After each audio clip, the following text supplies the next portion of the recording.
festejando la victoria del candidato del PRI verde, Enrique Peña Nieto. Un país más próspero y estamos cumpliendo. En 3 años recibimos inversiones por más de 82,000.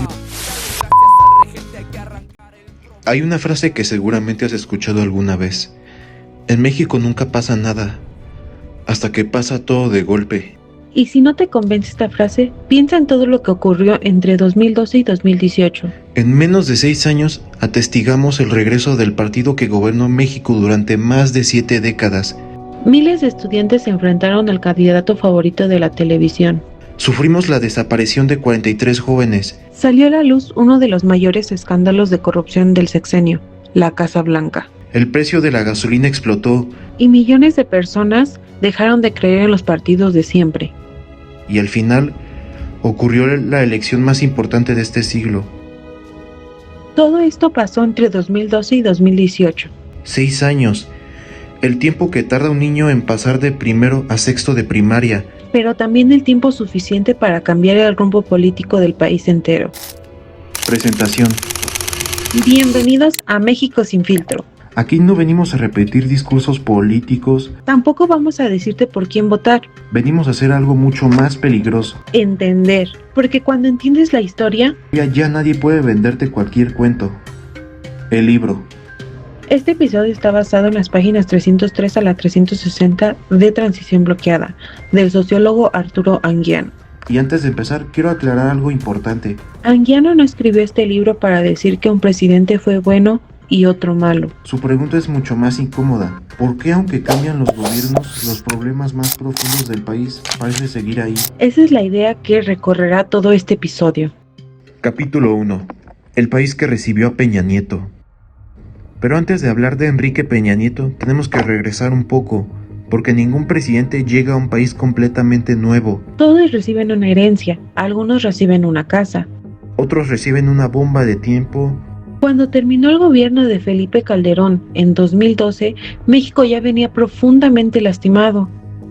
Después de la polémica elección de 2006, Calderón inició la llamada guerra contra el narcotráfico.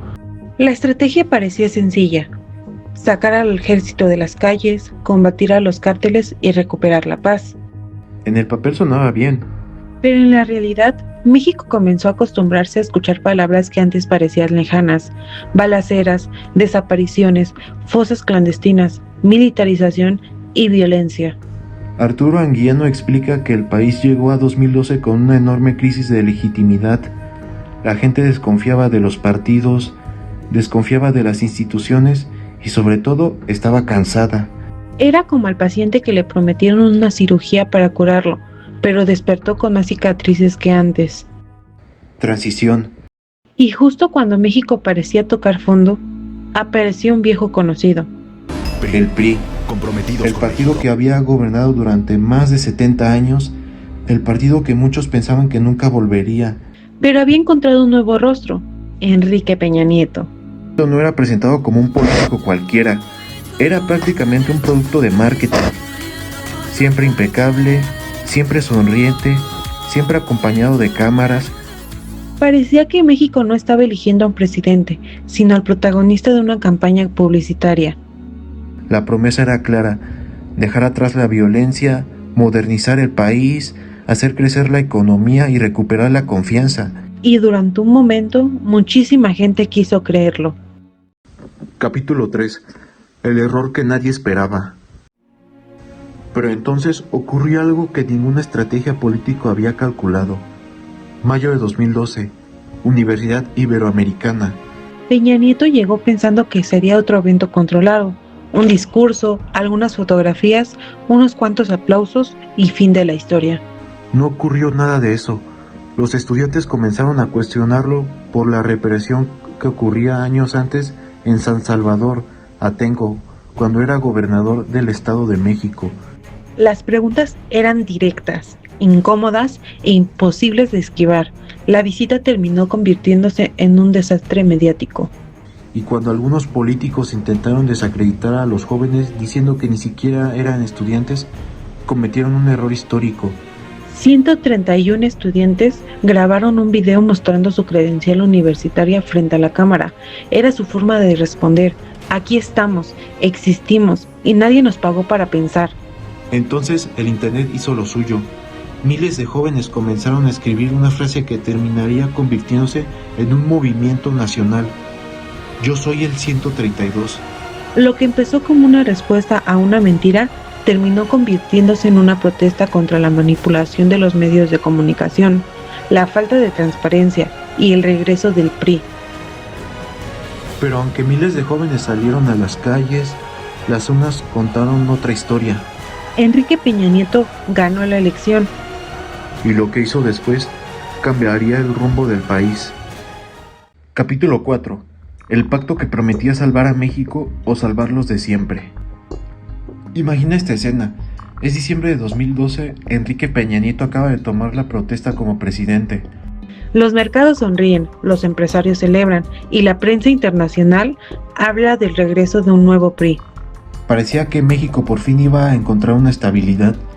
Y entonces ocurrió algo que parecía imposible. Durante años el PRI, el PAN y el PRD habían pasado las campañas acusándose de todo. Corruptos, traidores, vendidos, enemigos del país. Pero bastó una mesa, unas cuantas firmas y muchas cámaras para que aparecieran sonriendo todos juntos. Se llamó el Pacto por México. En la televisión parecía el final feliz de una película. Por fin los políticos dejarían de pelear. Ahora sí trabajarán unidos por México. Sonaba hermoso, casi demasiado hermoso. Y aquí es donde Arturo Anguiano nos invita a desconfiar de esa imagen. Nos dice algo muy importante. No confundas un acuerdo político con un acuerdo social. Porque mientras los dirigentes de los partidos sonreían para la fotografía, nadie le preguntó a la sociedad si estaban de acuerdo. Es como cuando hacen un trabajo en equipo, pero nunca te agregan al grupo de WhatsApp. Y aún así tu nombre aparece en la portada. Las reformas. Ese pacto tenía un objetivo muy claro. La reforma laboral, la educativa, la energética, la fiscal y la de telecomunicaciones. El discurso oficial decía algo muy sencillo. México necesita modernizarse. Y siendo honestos, esa palabra sonaba bien, porque ¿quién podría estar en contra de la modernización? Pero aquí es donde Anguiano levanta la mano, porque una cosa es modernizar y otra muy distinta es preguntarse, ¿para beneficio de quién? Tomemos un ejemplo, la reforma laboral prometía generar más empleo, decía que facilitaría la contratación y que las empresas invertirían más. Suena lógico, el problema es que muchos de esos nuevos empleos llegaron con salarios bajos, contratos temporales, subcontratación, menos estabilidad. Era como decirle a alguien, no te preocupes, ya encontré un trabajo para ti. Pero se me olvidó mencionar que el sueldo apenas alcanza para sobrevivir. La reforma energética. Después vino la joya de la corona, la reforma energética. El gobierno aseguró que abrir el sector energético a la inversión privada haría bajar los precios, que habría más competencia, más inversión y más crecimiento. Suena increíble, hasta que recuerdas una vieja regla. Cuando un político promete que algo será más barato, normalmente prepara tu cartera para lo contrario. Pero aquí es donde el autor interpreta estas reformas de una manera diferente. Para él, no fueron únicamente cambios administrativos. Fueron una manera de la etapa del proyecto neoliberal iniciando décadas atrás según el autor. El Estado utilizó una reforma que se utiliza para facilitar la entrada de la gran capital de sectores estratégicos de la economía. Mientras tanto, trabajadores, sindicatos, campesinos y comunidades quedaban prácticamente fuera de la discusión. Transición. Pero aquí ocurre algo interesante. Mientras el Palacio Nacional hablan del crecimiento, afuera, la historia era completamente distinta. Capítulo 5. Cuando la calle dijo, espérense tantito. El CENTE unido jamás será vencido. El CENTE unido jamás será vencido. Hay algo que todos los gobiernos olvidan tarde o temprano. Puedes convencer a la televisión, puedes convencer a los mercados, incluso puedes convencer a otros partidos. Pero convencer a millones de personas es otra historia. Y eso Fue justamente lo que empezó a pasar. Las protestas comenzaron a multiplicarse. Maestros de la CNTE rechazaban la reforma educativa. Decían que los estaban evaluando, sin resolver los verdaderos problemas del sistema educativo. Mientras tanto, comunidades indígenas y campesinas denunciaban proyectos mineros, energéticos y de infraestructura que avanzaban sin consultarles. Cada protesta parecía aislada. Un maestro aquí, una comunidad allá, un sindicato más adelante. Pero Arturo Anguiano plantea una idea muy interesante. Tal vez no eran conflictos separados. Tal vez todos estaban peleando contra el mismo modelo, solo que desde trincheras diferentes. Imagina una olla de presión. Desde afuera parece tranquila, no hace mucho ruido. Pero por dentro la presión sigue aumentando. El gobierno seguía celebrando nuevas reformas históricas. La televisión seguía hablando del Nuevo México. Pero abajo, muy abajo, la olla empezaba a silbar. Y entonces ocurrió algo que cambió para siempre la historia del sexenio. No fue una reforma, no fue una elección, ni siquiera fue una crisis económica. Fue una casa. Una enorme, Lujosa. carísima, La Casa Blanca. Y créeme, eso solo era el principio. Capítulo 6. La grieta. Hay gobiernos que se desgastan poco a poco, otros caen de golpe, pero existe una tercera forma, cuando la gente deja de creerles, y eso es muchísimo más peligroso, porque cuando desaparece la confianza, cualquier error, por pequeño que sea, se convierte en gasolina, y vaya que el gobierno de Peña Nieto estaba a punto de jugar con fuego. La Casa Blanca. En noviembre de 2014, una investigación periodística sacudió el país. Se dio a conocer la famosa Casa Blanca, una residencia enorme, lujosa, con acabados que parecían sacados de una revista de arquitectura. Pero el problema no era que fuera bonita, el problema era quién la había construido. La casa estaba relacionada con una contratista que también había recibido contratos millonarios del gobierno. Y aquí quiero hacer una aclaración. La discusión pública no era si la casa era demasiado grande, la verdadera pregunta era otra. ¿Puede un gobierno pedir confianza cuando aparecen dudas sobre posibles conflictos de interés? La corrupción rara vez empieza con una maleta llena de dinero. Muchas veces empieza con una pregunta muy sencilla. ¿Y por qué él sí?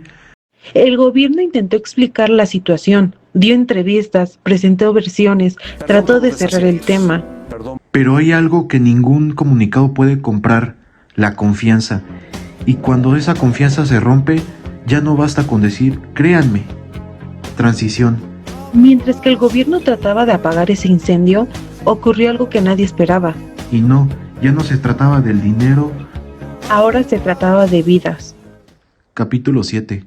La noche que cambió a México. Hay noticias que duran un día, otras duran una semana. Pero existen noticias que dividen la historia de un país en dos. Ayotzinapa fue una de ellas. La noche del 26 de septiembre de 2014, estudiantes de la Escuela Normal Rural de Ayotzinapa viajaron a Iguala, Guerrero. Como en otras ocasiones, buscaban tomar autobuses para asistir a la marcha conmemoratoria del 2 de octubre en la Ciudad de México. Lo que comenzó como una actividad estudiantil terminó convirtiéndose en uno de los episodios más dolorosos de la historia reciente del país. 43 estudiantes desaparecieron. Y 43 familias comenzaron una búsqueda que continúa hasta hoy.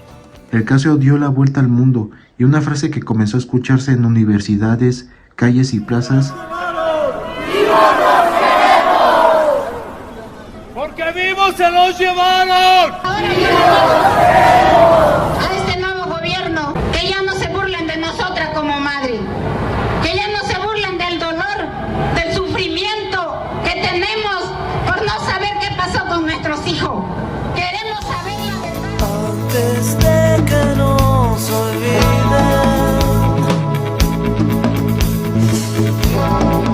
rasgaremos paredes. Aquí queremos detenernos un momento. No importa tu ideología. No importa por quién votes, no importa si apoyas o criticas al gobierno. Hay hechos que superan cualquier discusión política. La desaparición de personas nunca debería convertirse en un tema de partidos. Para Arturo, Ayotzinapa no fue un hecho aislado. Fue un momento en que la crisis del Estado mexicano quedó expuesta ante todo el mundo. Ya no bastaba en hablar del crecimiento económico, ni de reformas, ni de modernización, porque una pregunta empezó a perseguir al país entero. ¿Cómo pudo pasar esto? México sin filtro. Hay heridas que no se miden por el número de víctimas. Se miden por la cantidad de confianza que llevan con ellas. Después de Ayotzinapa, millones de personas dejaron de creer en la versión oficial. Las marchas crecieron, las universidades se movilizaron, organismos internacionales comenzaron a observar el caso. Y el prestigio del gobierno prácticamente desapareció. Y cuando parecía que el sexenio ya iba recibido todos los golpes posibles, llegó uno que cualquier mexicano iba a sentir. No en las noticias, no en la televisión, ni siquiera en las marchas. Lo sentiría cada vez que sacara la cartera. Capítulo 8.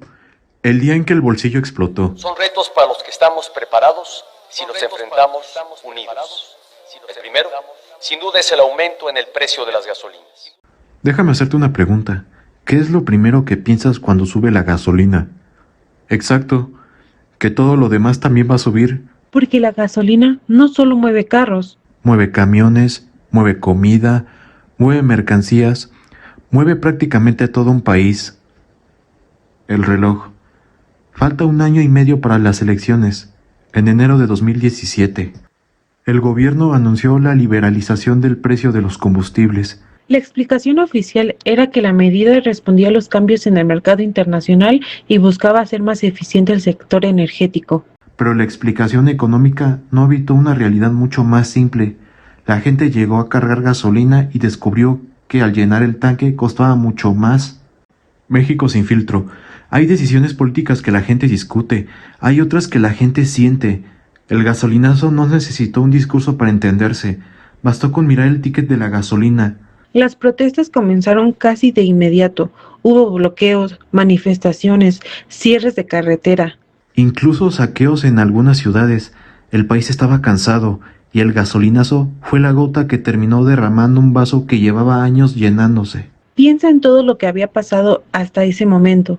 Arturo Anguiano sostiene que el problema ya no era solamente económico, era una crisis de confianza. El gobierno podía explicar sus decisiones, pero ya casi nadie ya quería escucharlas. Porque cuando un gobierno pierde la confianza, hasta sus buenas decisiones parecen malas.